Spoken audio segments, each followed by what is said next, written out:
अगर हम विजन की बात करें तो विजन तो सबसे पहले कायद-ए-आज़म ने दिया था, और इससे पहले अगर हम और पीछे जाएं तो हमारे मज़हब में भी इस चीज़ का ज़िक्र है कि बहैसियत इंसान, चाहे वो मर्द हों या ख़वातीन हों, इंसानी हकूक़ उनके जो हैं वो एक जैसे हैं। ठीक है, जेंडर का फ़र्क है, कोई फ़र्क है, लेकिन इंसान बहैसियत इंसान दोनों के हकूक़ जो हैं वो अपनी अपनी जगह पे मौजूद है। कायद-ए-आज़म ने भी यही कहा था कि आधी आबादी जो है अगर उसको आप शामिल नहीं करेंगे नेशनल मेन स्ट्रीम में तो कभी भी हम उस तरीके से तरक्की नहीं कर सकते बगैर ख़वातीन की तरक्की के। तो दुनिया के ट्रेंड्स भी अगर हम देखें तो हमें ये बात समझ में आती है कि अगर पूरी तरह से ख़वातीन किसी भी मुआशरे में हिस्सा नहीं लेती हैं, अपना हिस्सा नहीं डालती हैं प्रोडक्टिविटी में, तो वो फिर मुआशरा जो है वो इनफरादी तौर पे भी और मजमूई तौर पे भी फिर वो उसमें गुर्बत रहती है, उसमें कसमपरसी रहती है, उसमें खुशहाली नहीं आती, उसके अंदर मसाइल ज़्यादा होते हैं। तो ये बहैसियत मुआशरा, बहैसियत मुल्क हमारे इंटरेस्ट में है कि हम सारे इंसानों को, ख़वातीन को, मर्द को, और इसके अलावा भी चाहे वो कोई भी उनका रंग, नस्ल, बिलीफ हो, सबको बराबर के मौके दें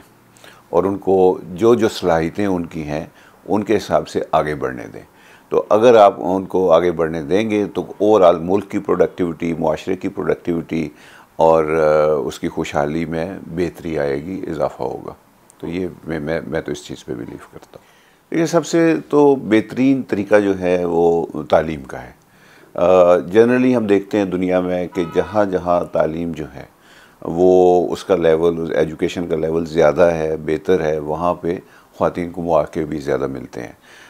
हमारे मुल्क में बदकिस्मती से इवन मर्दों के लिए भी तालीम के वो वाले मौक़े जो हैं वो ख़ास करके बड़े शहरों से अगर हम निकल जाएं तो वो बहुत कम है।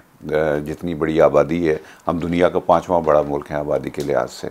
और 128 मिलियन के करीब लोग हैं जो एडल्ट हैं। तो एडल्ट्स का जो लिटरेसी रेट है वो भी हमारे पूरे रीजन से में सबसे कम है। तो ख़वातीन के ऊपर जब हम आती हैं तो वो बदकिस्मती से और ही ज़्यादा ख़राब हो जाते हैं, उनसे भी बहुत कम है। तो सबसे पहले तो मेरा ख़्याल है जिस चीज़ के ऊपर हमें तवज्जो देने की ज़रूरत है बहैसियत मुल्क और इदारों के भी, जिसमें हम भी शामिल हैं, कि हम ख़वातीन की इम्प्रूवमेंट जो एजुकेशन के अंदर है वो कैसे कर सकते हैं। तो मोबलिंग बैंक जो है वो हमारी प्रोडक्ट है स्कूल फाइनेंस के नाम से। तो हमारा आइडिया ये है कि जो ख़वातीन तालीम हासिल करती हैं, मसलन वो मास्टर्स कर लिया उन्होंने या किसी सब्जेक्ट के अंदर उन्होंने एक्सपर्टीज़ हासिल कर ली, तो आजकल जॉब्स तो हैं नहीं, ना गवर्नमेंट जॉब दे पाती है, ना प्राइवेट सेक्टर में उस तरह की जॉब्स हैं।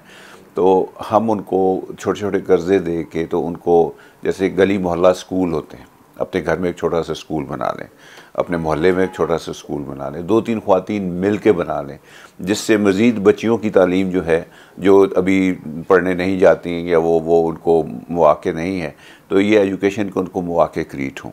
तो अगले कुछ सालों में हमारा अच्छा खासा फोकस इस चीज़ पे रहेगा कि हम ऐसे स्कूलों में जिसमें ख़वातीन ही पढ़ा रही हों, और ख़वातीन ख़ास करके जो बच्चियाँ जो स्कूलों में नहीं जाती हैं, उनकी बेसिक एजुकेशन का एक नया सिस्टम या सिलसिला शुरू हो जाए और उसमें हम अपना हिस्सा इंशाल्लाह डालेंगे। उससे मिलता जुलता उससे आगे एक और इनिशिएटिव ये है कि बहुत सारी ख़वातीन हैं जो पढ़ के मसलन डॉक्टर बन जाती हैं, और वो अक्सर हम देखते हैं कि वो शादी होती है तो उसके बाद से वो घर बैठ जाती हैं।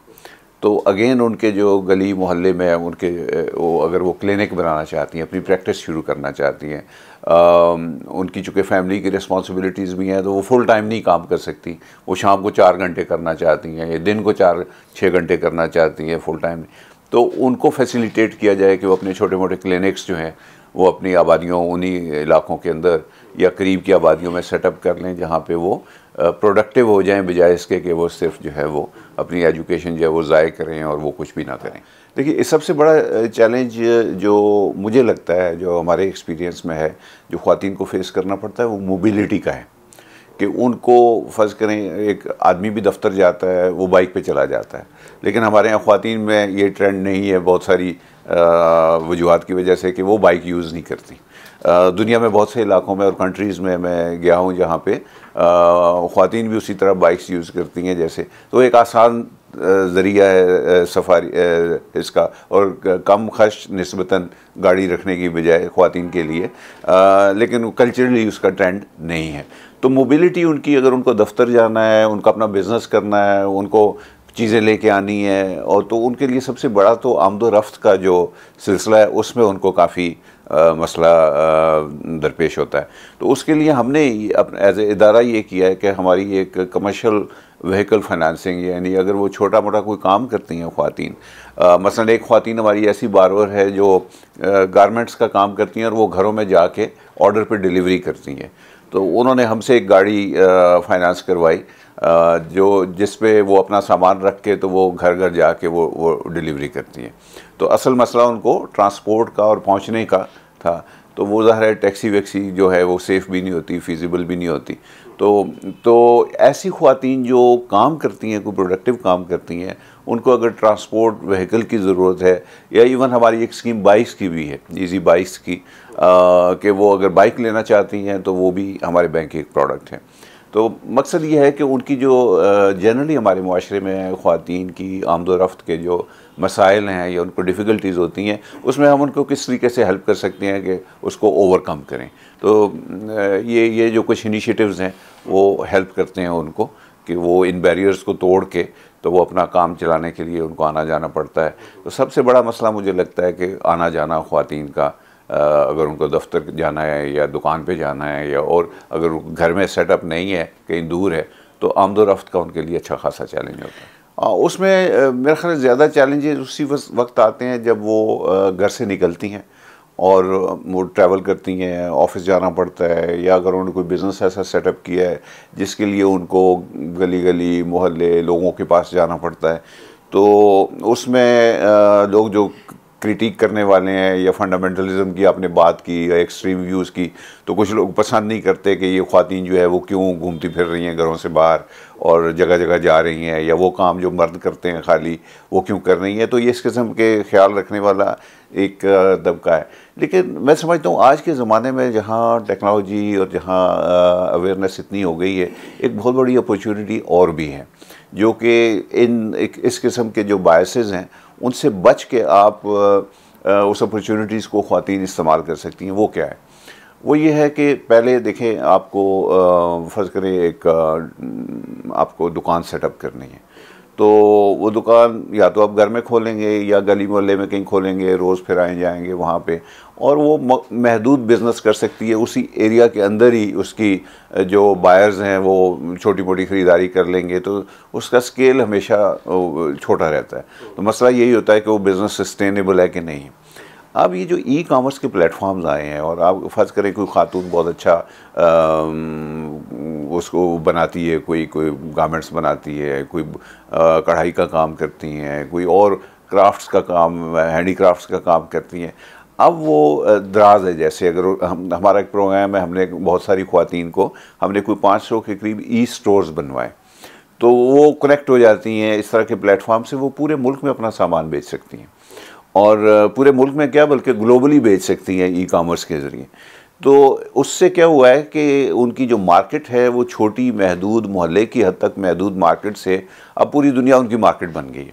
तो अगर उनके पास वो अच्छी प्रोडक्ट है, बहुत सारी ख़वातीन ऐसी हैं जो नेचुरली उनका इंटरेस्ट होता है बेकिंग वगैरह में, तो कोई केक्स बना रही हैं, कप केक्स बना रही हैं, और इस तरह की जो बिस्किट्स बना रही हैं, कुकीज़ बना रही हैं। तो इस किस्म की प्रोडक्ट्स जो है उसकी भी मार्केट अब उनको पूरा मुल्क मार्केट है। जैसे जैसे वो सोशल मीडिया पर भी एडवर्टाइजिंग करती हैं या लोगों को अवेयरनेस होती है कि ये प्रोडक्ट बड़ी अच्छी है, तो दे कैन ऑर्डर ऑनलाइन।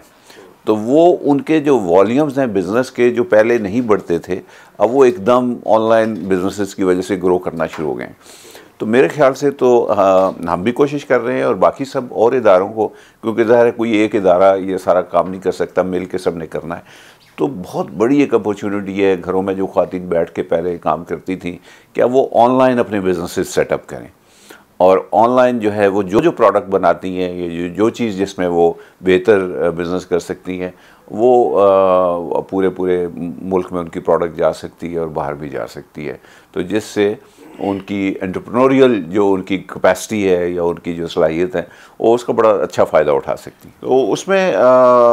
ये बहुत इंटरेस्टिंग बात है। और बात यह है कि अगर एटीट्यूड चेंज करना है तो वो मर्दों ने करना है, और हर जगह पोजीशंस ऑफ पावर में मर्द बैठे हैं। सीईओ ज़्यादातर जो है ऑर्गेनाइजेशंस के वो मर्द हजरात हैं। तो अगर आप उनको नहीं इन्वॉल्व करेंगे प्रोसेस में तो ऑब्वियसली ये जो जिस चेंज की हम बात कर रहे हैं वो उस तरीके से नहीं हो सकती। तो interestingly there is a forum now, I am part of it. Fiza Farhan उसको लीड करती हैं पाकिस्तान में, और एक ग्लोबल अलायंस या कोलिशन कह लें, तो जिसका नाम भी उन्होंने मेल चैम्पियंस ऑफ चेंज रखा है। और उसके रेगुलर मीटिंग्स होती हैं, और उसके अंदर ये एजेंडा जो है कि ऑर्गेनाइजेशंस क्या कर सकती हैं, किस तरीके से वेमेन फ्रेंडली या जो माहौल है क्रिएट कर सकते हैं, कल्चर क्रिएट कर सकते हैं जिसमें विदाउट फियर, विदाउट किसी डिसएडवांटेज के ख़वातीन उसी तरह के तरीके से कंट्रीब्यूट कर सकें जैसे मेल हजरात करते हैं, और वो इदारों के अंदर उसी तरह से प्रॉस्पर और ग्रो कर सकें जैसे। तो अभी पिछले दिनों बल्कि इस फोरम की मीटिंग थी जिसमें बड़ी अच्छी डिबेट्स हुई। उसमें मल्टीनेशनल कंपनीज भी थी, नेशनल कंपनीज भी थी, और पूरे पाकिस्तान से रिप्रेजेंटेशन थी। तो आई थिंक ये बहुत एक इंटरेस्टिंग फोरम है, मेल चैम्पियंस ऑफ चेंज, जिससे हम सीख सकते हैं बाकी लोग भी कि यार किस तरीके से हम अपनी पॉलिसीज़ और अपने जो हैं वो ऑर्गेनाइजेशनल जो कल्चर्स हैं उनको चेंज करें जो कि ख़वातीन के लिए सपोर्टिव। देखिए, हम अपने तौर पे जो कर रहे हैं, हम पहले भी मैं बहुत खुशी और फ़ख्र से आपके साथ ये शेयर कर सकता हूँ कि पूरे बैंकिंग सेक्टर में पिछले साल एक असेसमेंट हुई स्टेट बैंक ऑफ पाकिस्तान ने की कि जेंडर और डाइवर्सिटी के अंदर कौन से इंस्टीट्यूशंस जो हैं वो बेहतर काम कर रहे हैं। तो Mobilink bank fortunately was regarded as the best bank in the entire banking industry of Pakistan, जो जेंडर के लिहाज से जिन्होंने सबसे ज़्यादा डाइवर्सिटी पे काम किया। तो लेकिन ये काफ़ी नहीं है। हमारी ख्वाहिश है कि हम भी और बाकी लोग भी इसमें ज़्यादा से ज़्यादा काम करें, और उसके लिए मेरा ख्याल है कुछ चीज़ें बड़ी ज़रूरी हैं, और वो ये है कि ख़वातीन को फ़र्ज़ करें मसाइल क्या पेश आते हैं,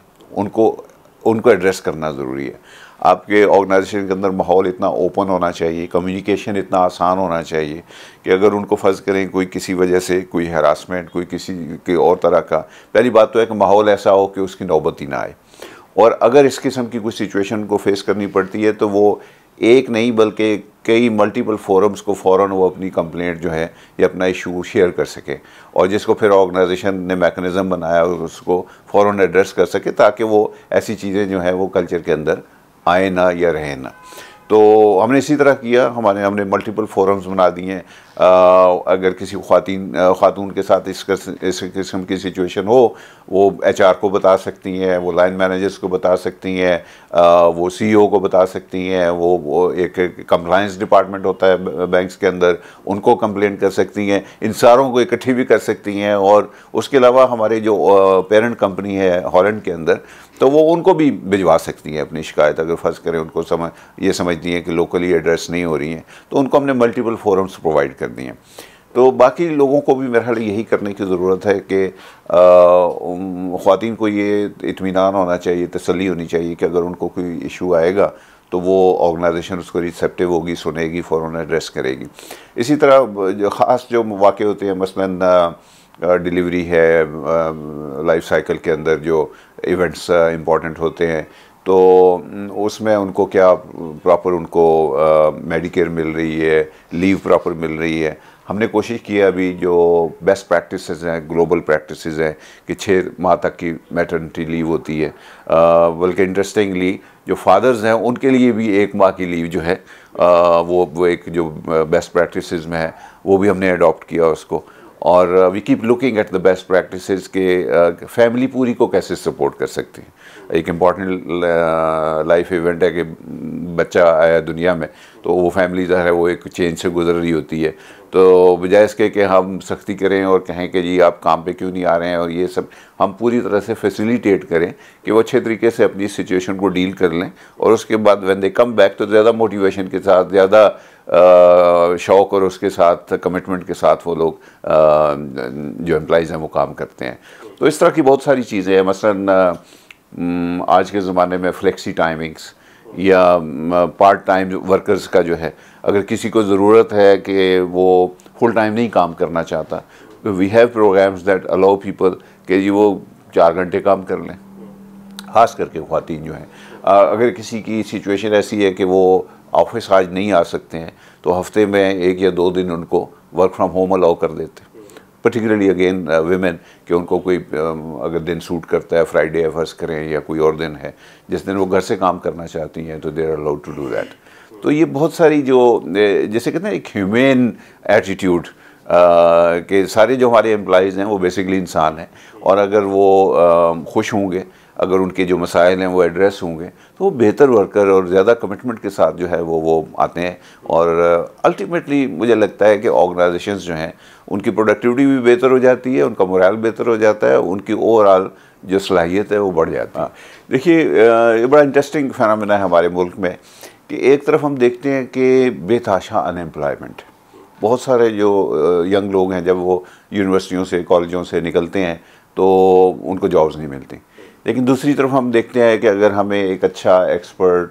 कारपेंटर चाहिए, पेंटर चाहिए, कंस्ट्रक्शन के लिए कोई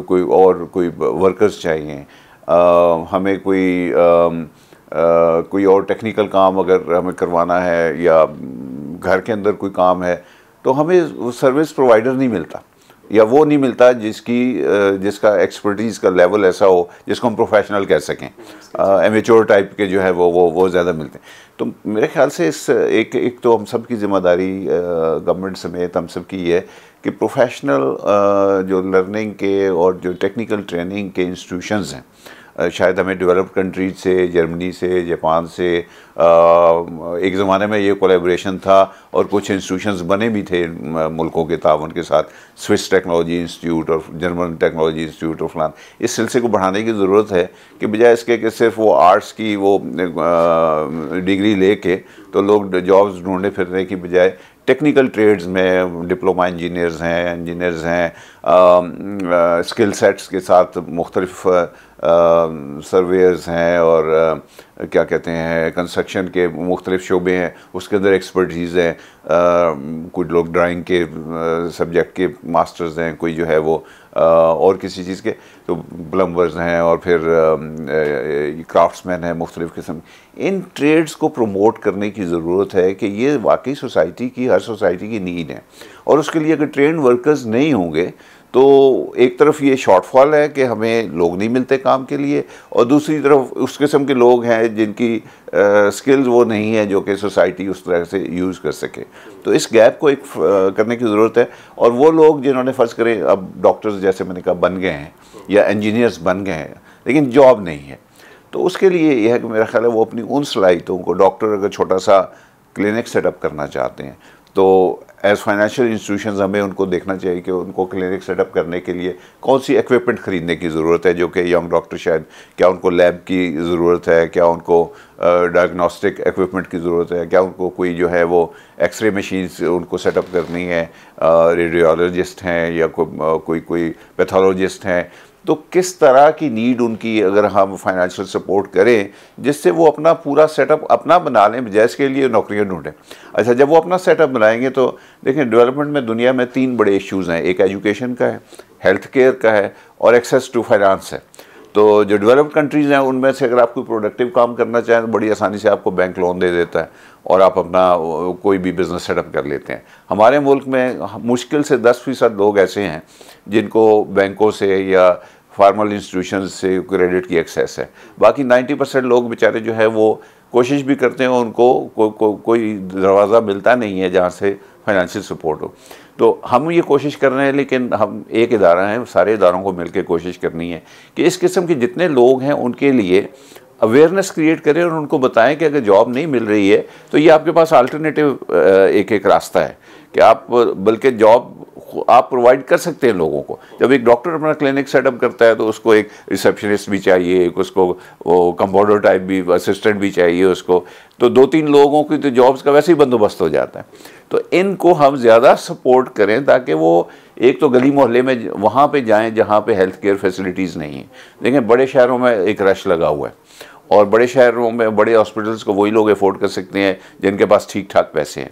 अब वो पैसा सिर्फ लोगों को हॉस्पिटल तक ट्रैवल करने में जो खर्च करना पड़ता है, वो भी आजकल अगर आप वो टैक्सी हायर करते हैं और 10-15 किलोमीटर आपको जाना पड़ता है, तो वो अफोर्ड नहीं कर पाते लोग। तो अगर उनकी विसिनिटी के अंदर, कम्युनिटीज़ के अंदर क्लिनिक्स बन जाए, हेल्थ प्रोवाइडर्स वहाँ पहुँच जाएँ, तो लोगों की एक तो बहुत बड़ी हेल्प हो जाएगी, और दूसरा इन बेरोज़गार डॉक्टरों को और इंजीनियर्स को फ़र्ज़ करें, बहुत सारे काम हैं जो हमारे बिल्डिंग्स के हैं, घरों के हैं, हम बग़ैर किसी नक्शे के बनाते हैं, बग़ैर किसी ड्राइंग के बनाते हैं, कुछ पता नहीं होता, लेकिन अगर वही काम प्रोफेशनली डिज़ाइन करें, दुनिया में छोटे छोटे घर और भी मुल्कों में बनते हैं, लेकिन वो बड़े स्मार्ट तरीके से बनते हैं, उसमें एनर्जी का भी यूज़ कम होता है, अब एनर्जी एफिशिएंट तरीके भी आ गए। तो अगर हम लोगों को, इन लोगों की जो ट्रेंड लोग हैं या एजुकेटेड लोग हैं, इनकी सलाहियतों के हिसाब से उनको सेल्फ एम्प्लॉयमेंट क्रिएट करने का एक और जैसे हमने एक प्रोजेक्ट किया जो बड़ा सक्सेसफुल हुआ, कि आप देखते हैं कि ड्राइवर हजरात जो हैं वो अक्सर किसी पैसे वाले आदमी की गाड़ी चला रहे होते हैं, उनकी गाड़ियाँ अपनी नहीं होती। तो हमने एक कमर्शियल ट्रांसपोर्ट का क्योंकि हमने देखा कि सारे बैंक्स जो हैं, अगर आपको अपने लिए ज़ाती इस्तेमाल के लिए गाड़ी चाहिए तो वो आपको दे देंगे, लेकिन अगर आपने बच्चों को स्कूल पिकअप ड्रॉप करना है या आपने मंडी से चीज़ लेके तो आपने गली मोहल्ले के अंदर पहुंचानी है, तो कमर्शियल व्हीकल्स की फाइनेंसिंग कोई बैंक नहीं करता था। वो हमने एक प्रोजेक्ट किया जिसके अंदर वो इतना पॉपुलर हुआ क्योंकि 1500 के करीब जो ड्राइवर्स हैं, उन्होंने गाड़ियाँ, वो कमर्शियल व्हीकल्स लेके उन्होंने वो अपना कारोबार सेटअप कर लिया, बजाय इसके लिए वो किसी और के काम करें, और वो एंटरप्रेन्योर्स हो गए बैठे बिठाए नौकरी करने से। तो अब वो अपनी फैमिली के लिए भी पैसे बना रहे हैं, बल्कि जो गाड़ियाँ उन्होंने बैंक के पैसों से ली थी, उनकी वैल्यू पिछले 2-3 साल में कोई 2-2.5 गुना बढ़ गई है। तो अगर वो बैंक को सारे पैसे वापस भी कर दें तो आधे पैसे उनके बच जाते हैं। तो बताए, इस किस्म की चीज़ें फाइनेंशियल इंस्टीट्यूशंस को करने की ज़रूरत है, जो सेल्फ एम्प्लॉयमेंट क्रिएट करें, जो कि लोगों को रोज़गार खुद से क्रिएट करने और आगे और क्रिएट करने की ना गवर्नमेंट जॉब सारी दे सकती है जो हालात हैं, और ना इकॉनमी में इस वक्त जो वो हालात हैं कि बड़े इदारे जो हैं वो सारे यंग नौजवान जो आ रहे हैं लेबर मार्केट के अंदर सबको एब्जॉर्ब कर सकें। तो ये रोल हमें जिस हद तक कर सकते हैं हमें करना चाहिए। एजुकेशन से शुरू होता है, सबसे ज़्यादा फोकस इस पे होना चाहिए कि वो आबादी ख़ास करके मर्द और ख़वातीन, हम देखते हैं ख़ास करके कच्ची आबादियों में या जहाँ गरीब आबादियाँ ज़्यादा हैं, सारा दिन बच्चे जो हैं वो सड़कों पे एमलेसली फिर रहे होते हैं, और ये इतना बड़ा जिसे कहते हैं ना कुदरत का जो ये एक अतिया है नौजवानों की, बच्चों की शक्ल में, या उसको हम बजाय एसेट बनाने के उसको लायबिलिटी बना रहे हैं। तो इसको सारे इदारों को, गवर्नमेंट को, प्राइवेट सेक्टर को, NGOs को, कि ज़्यादा से ज़्यादा ये हम कम्युनिटी एजुकेशन जो है उसको जहाँ हम प्रमोट कर सकते हैं, चाहे फाइनेंशियल इंस्टीट्यूशन है हम या किसी कोई और इदारा है, इसको जितना उसको करने की एजुकेशन होगी, अवेयरनेस होगी, उन बच्चों को समझ आएगी कि उनको कुछ प्रोडक्टिव काम करना चाहिए ज़िंदगी में। और उसके बाद फिर ज़ाहिर है जब अवेयरनेस आ जाती है तो अगला सवाल आता है पैसे नहीं है, तो वो पैसे जो है वो कोई फाइनेंसिंग इंस्टीट्यूशन ही दे सकता है। तो उसके लिए सारे बैंक्स को, सारे खाली एक मोबाइलिंग बैंक नहीं, या क्योंकि इतना बड़ा मुल्क है माशाल्लाह और इसकी ज़रूरत बहुत ज़्यादा है, तो सारे इन लोगों को प्रायोरिटाइज़ करना चाहिए कि अगर वो कोई प्रोडक्टिव काम खुद से करना चाहते हैं तो हम उसको क्या कैपिटल चाहिए होगा, लाख रुपया चाहिए, 2 लाख रुपए चाहिए, 3 लाख रुपए चाहिए, उन पे ट्रस्ट करें, सिस्टम्स ऐसे डेवलप करें कि हम उनको फैसिलिटेट कर सकें ताकि वो सोसाइटी में बर्डन बनने की बजाय वो ब्रेड अर्नर्स बन जाएँ, वो अपना काम कर सकें। और अगर ये सिलसिला इसी तरह, तीसरा जैसे मैंने कहा कि सबसे बड़ी अपॉर्चुनिटी ई कॉमर्स की है, और ख़ास करके हमारे वो बच्चे जो बासलाहियत हैं, वो पढ़ लिख गए हैं। अब वो आपने कॉन्सेप्ट सुना होगा फ्रीलांसिंग का, तो बहुत सारे फ्रीलांसर्स जो हैं मुल्क के लिए फॉरेन एक्सचेंज भी कमा रहे हैं, और वो ख़ुद भी पॉजिटिवली एंगेज हैं, और वो अपनी जो IT की स्किल्स हैं या दूसरी स्किल्स हैं वो ऑनलाइन इंटरनेट के ऊपर जो है वो पूरी दुनिया में अब सेल कर रहे हैं। तो ये भी एक शोबा है जिसके अंदर हम बच्चों को IT के एजुकेशन को प्रमोट करें, और जब वो सीख जाते हैं, या कोई भी यूज़फुल जो कंटेंट राइटर्स हैं, प्रोड्यूसर्स हैं, तो वो अपनी अब ये वाली सर्विसेज जो है सारी दुनिया में बेच सकते हैं ऑनलाइन। तो इसको भी फैसिलिटेट करें, और ई कॉमर्स जैसे मैंने कहा कि लोगों को कनेक्ट करें कि वो द्रास जैसे सिस्टम्स का हिस्सा बने, उन प्लेटफॉर्म्स का, और अपनी प्रोडक्ट्स को पाकिस्तान के अंदर भी और बाहर भी उसको बेचें, उससे एक्सपोर्ट अर्निंग्स बढ़ेंगी, उससे काम बढ़ेगा, उससे प्रोडक्टिविटी बढ़ेगी। तो अगर मुल्क में इंशाल्लाह चेंज आना है और हमने बेहतरी की तरफ अगर किसी वक्त जाना है तो ये सारी चीज़ें मिल के कर सकते हैं।